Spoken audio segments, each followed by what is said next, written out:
여전히 성공을 꿈꾸지만 늦었다고 느낀다면 오늘 이 영상은 당신에게 꼭 필요한 이야기다. 물론 젊은 나이에 성공한 사업가라면 오늘 이야기가 의미 없을 수도 있다. 10분 안에 책 한 권. 안녕하세요, 장독대입니다. 오늘은 섹시하마 추성훈, 아니 삼국지 속 이야기를 바탕으로 현대에서 최후의 성공을 이루는 방법에 대해 이야기 나누겠습니다. 삼국지 속 수많은 영웅 중 진짜 승자는 누구일까요? 유비? 조조? 아닙니다. 바로 사마의입니다. 삼국지를 잘 모르시는 분들은 누구 하실 수도 있고, 삼국지를 보신 분들도 걔가 하실 수도 있는데요. 그는 조조라는 호랑이 곁에서 무려 4명의 황제를 모시며 한 번도 조급하게 움직이지 않고 기회를 만든 책사였습니다. 제갈량과 관우, 장비처럼 전장에서 화려하게 빛나지는 않았지만 오히려 조용한 책사, 즉 칼 대신 머리를 쓰는 역할을 했죠. 사마의는 기다림과 분석, 그리고 마지막 한 방을 통해 결국 천하를 손에 넣었습니다. 선택이 노력보다 더 중요하다 라는 말이 있듯 우리의 인생, 그리고 우리의 사업을 성공으로 이끄는 중대한 요소 중 하나는 결정적인 시기에 정확한 선택을 하는 것입니다. 모호한 곳에서의 선택은 늘 불안합니다. 그러나 이 방면에서 사마의는 아주 탁월한 사람이었죠. 대부분의 여성분들은 쇼핑을 하기 위해 돌아다니는 것을 좋아합니다. 쇼핑센터 한 곳을 다 돌아본 후 다른 쇼핑센터에 더 좋은 옷이 있을 것이라 기대하며 이동을 하고, 거기서 또 다른 곳에 더 적합한 옷이 있을 것이라 믿으며 여러 쇼핑센터를 전전하게 되는데요. 하지만 의외로 쇼핑을 하러 돌아다니면 돌아다닐수록 마음에 드는 곳은 없고 돌아다니는 일 자체에 중독되어 결국에는 녹초가 된다고 합니다. 하지만 하나의 선택만 있고 하나의 출구만 있다면 근심할 일이 없을 것입니다. 우리는 살아가며 맞닥뜨리는 대부분의 고통이 그 선택 자체가 고통인 것보다 선택 항목이 너무 많은 데서 비롯된다는 결론도 있습니다. 삼국지의 내용을 기반으로 한 오늘의 책, 자기통제의 승부사 사마의 시작합니다. 적벽대전 이후 20년 후 조조, 유비, 관우, 장비와 같은 영웅들은 일찍이 세상을 떠났고 삼국지의 후반부에 본격적으로 이를 드러낸 사마의는 고독하지는 않았다. 역사는 그에게 강력한 상대를 안배했기 때문이다. 그가 바로 제갈량이었다. 228년 봄, 기산 깊숙이 위치한 서성은 이상하리만큼 평온했다. 제갈량의 서촉 병력은 2,500명, 엄숙한 표정으로 매복해 있었다. 그들은 15만 대군을 이끌고 오는 한 사람을 두려워하고 있었다. 바로 사마의다. 그렇게 사마의는 성 아래에 도착했다. 하지만 그는 깜짝 놀랐다. 제갈량이 성문을 모두 열고 망루에서 검은고를 타고 있는 게 아닌가? 함정인가? 아니면 포기한 건가? 성에 들어갈지 말지, 성공한다면 생포하겠지만 성공하지 못한다면 상대에게 잡힐 수도 있다고 생각이 든 사마의는 이러지도 저러지도 못하고 발만 동동 굴렸다. 이처럼 불안감은 매우 보편적인 현상이죠. 예를 들어 배가 고픈 당나귀 한 마리가 있다고 칩시다. 그 당나귀에게 한 무더기의 싱싱한 풀을 주면 아주 기뻐하며 풀을 뜯겠죠. 그러나 각각 2무더기의 풀을 따로 준다면 당나귀는 한쪽 풀을 먹으면서도 다른 쪽 풀을 신경 쓰느라 오가는데 기진맥진하여 배불리 먹지 못합니다. 그런 당나귀에게 5무더기의 싱싱한 풀을 준다면 어떻게 될까요? 한 입 먹을 틈도 없이 이리저리 오가다 지친다고 합니다. 저는 뷔페에서도 이와 같은 경험을 한 적이 많습니다. 막상 뷔페에 가면 뭘 담아 먹을지 고민은 많이 하는데 정작 많이 못 먹거든요. 도대체 제갈량이 성문을 열고 여유를 부린 이유는 뭘까요? 첫 번째, 답이 없었을 겁니다. 병사도 없고 장수도 없이 겨우 2,500명으로 15만 대군을 어떻게 상대하겠습니까? 두 번째, 똑똑한 사마의 성격으로 볼 때 비정상적인 상황을 직면하게 되면 무작정 성에 들어올 리 없다고 판단했을 겁니다. 이상한데 너무 거리낌이 없어. 뭔가 잘못되었다. 그는 아무리 생각해봐도 제갈량의 꿍꿍이를 알아낼 수 없었다. 사마의는 자신만의 원칙이 있었는데 그것은 형세가 불분명하고 정확한 판단을 내릴 수 없을 때에는 절대 경솔하게 손을 쓰지 않는다는 것이었다. 제갈량은 평생 근신하고 모험을 한 적이 없다. 그런 자가 지금 성문을 활짝 열고 있으니 반드시 복병이 있을 것이다. 병사를 물려라. 이처럼 사마의는 승패를 떠나 그 사람을 볼 때 일관성을 가지고 본다는 것이었죠. 임시로 드러난 모습이 아닌 그가 오랫동안 보여준 모습을 보는 거죠. 10길 물속은 알아도 한길 사람 속은 모른다라는 속담이 있듯 속내를 알기 어려운 상황에서는 그의 일관된 주장, 행위, 사고방식을 고려하는 원칙을 가지고 있었습니다. 그런 사마의가 보는 제갈량은 신중한 사람이었기에 그런 사람이 어서 안으로 들어오라 하니 비정상적이라 생각했던 거죠. 그러나 문제는 제갈량 또한 사마의가 이러한 사유방식으로 자신을 판단할 것을 알고 있었다는 거죠. 이것이 바로 공명이라 불리우는 제갈량입니다. 다른 사람을 제대로 볼 뿐 아니라 다른 사람이 자신을 자신을 어떻게 판단하는지도 알고 있었던 거죠. 이런 공성계로 사마이가 병력을 후퇴시켰고 제갈량의 공성계 승리로 끝나며 사마이는 소심한 선택으로 세인의 웃음거리가 되었습니다. 하지만 오늘날 우리는 이 일이 창피스러운 일이 아닐 뿐더러 오히려 뛰어난 지혜일지도 모른다는 겁니다. 겉보기에는 완연한 참패이지만 책략의 득실을 따져볼 필요가 있습니다. 아까 여성들의 쇼핑을 예로 들었는데요. 제 아내가 여름을 맞아 시원한 래시가드를 사기 위해 백화점에 방문했다고 칩시다. 시내의 백화점은 여럿 있고 그녀에게 잘 어울리는 래시가드는 어딘가에 있을 겁니다. 하지만 완벽한 래시가드를 찾으려면 수시간의 인터넷 서치와 모든 쇼핑센터를 일일이 돌아보면서 옷을 살펴봐야겠죠. 그러면 가장 잘 어울리는 옷을 구할 때쯤 여름은 끝날지도 모릅니다. 그래서 제한된 시간과 제한된 범위 내에서 비교적 만족할 만한 것을 찾아야 하는 거죠. 인생에서 90점은 노력으로 가능하지만 100점을 얻기 위해서는 운이 있어야 한다고 하듯 사마이가 취한 원칙은 제갈량을 물러나게 하고 잃어버린 땅을 되찾을 수 있는 꽤 괜찮은 방안으로 애초부터 100점을 얻을 필요가 없었던 겁니다. 그러니까 최고를 추구하는 것은 오히려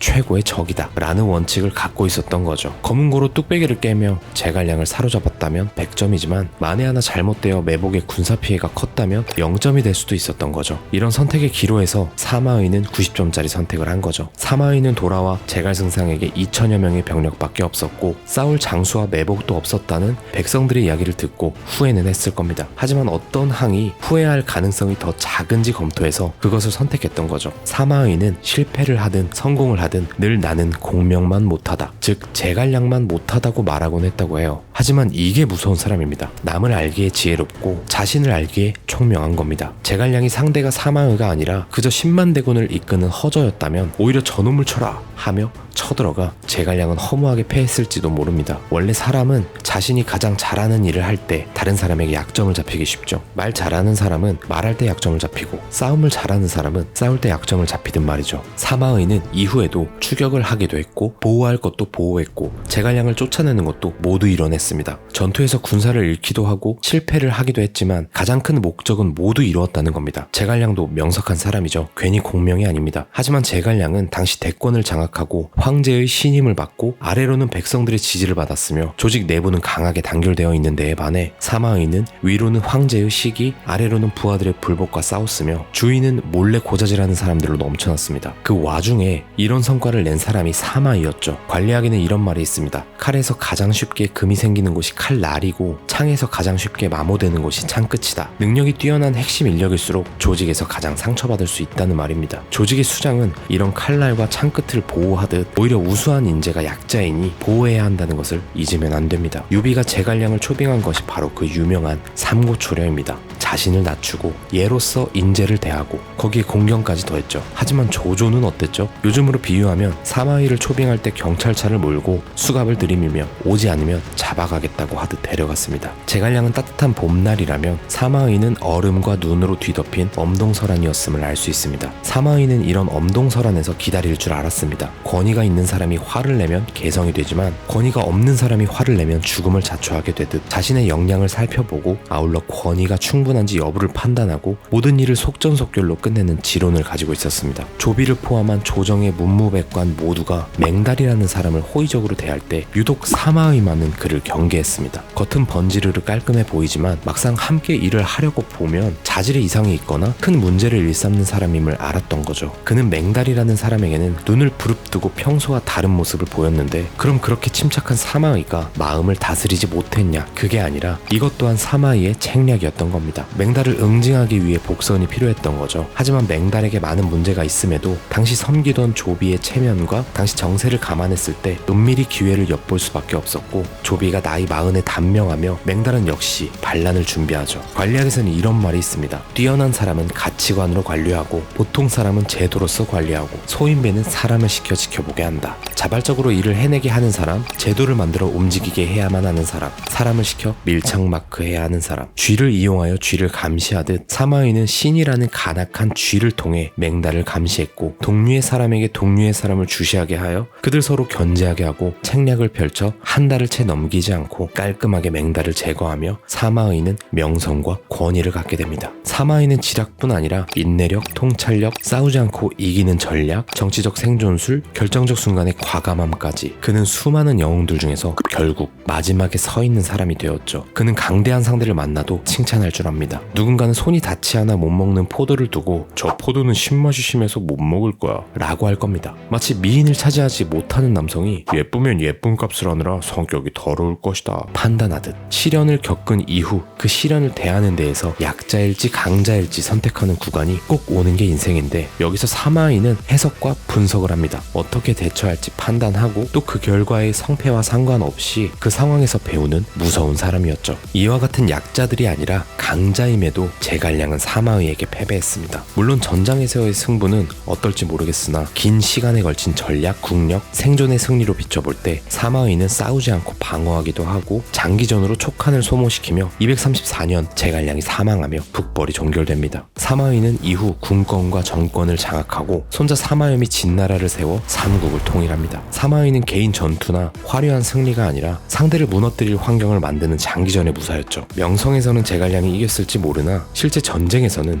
사마의가 최종 승자라고 보는 거죠. 앞서 약자와 강자로 나누어 봤는데요. 현대의 일을 비유하면 우리는 평소 훈련이 잘 된 사람은 후회스러운 일이 생겨도 적극적으로 계획하지만 훈련이 안 된 사람들은 고통스럽게 지난 날을 후회만 하며 비참해집니다. 우리는 그러므로 훈련해야 합니다. 어쩌면 삼국지 속 시대보다 더 치열한 삶을 살고 있다는 생각마저 드는데요. 사마의를 생각하면 떠오르는 오늘날 기업들이 있죠. 무리한 선점을 대신해 시장 관찰을 한 기업도 있죠. 새벽 배송의 원조는 헬로네이처였지만 서두르지 않고 신선식품 품질 보장과 친환경 포장으로 믿을 수 있는 새벽 배송 이미지를 만든 뒤 시장에 뛰어든 마켓컬리. 중고나라가 이미 지배하던 시장에 동네 인증과 채팅 직거래를 붙여 사기 위험과 번거로움을 줄이며 단순 거래를 넘어 커뮤니티로 성장한 당근마켓. 약점 파악과 차별 포인트 설정을 한 대기업도 있습니다. 한때 가전은 LG였던 시절 기술 경쟁 대신 전국 AS망과 당일술이라는 편의성에 집중한 기업은 소비자에게 훗날 고장나도 불편하지 않은 브랜드로 각인되어 시장을 뒤집었습니다. 이것이 우리가 아는 삼성이 되었죠. G마켓과 11번가가 가격 경쟁에 몰두할 때 속도라는 무기를 꺼내 내일 도착이라는 경험으로 소비자의 기준을 바꿔버린 기업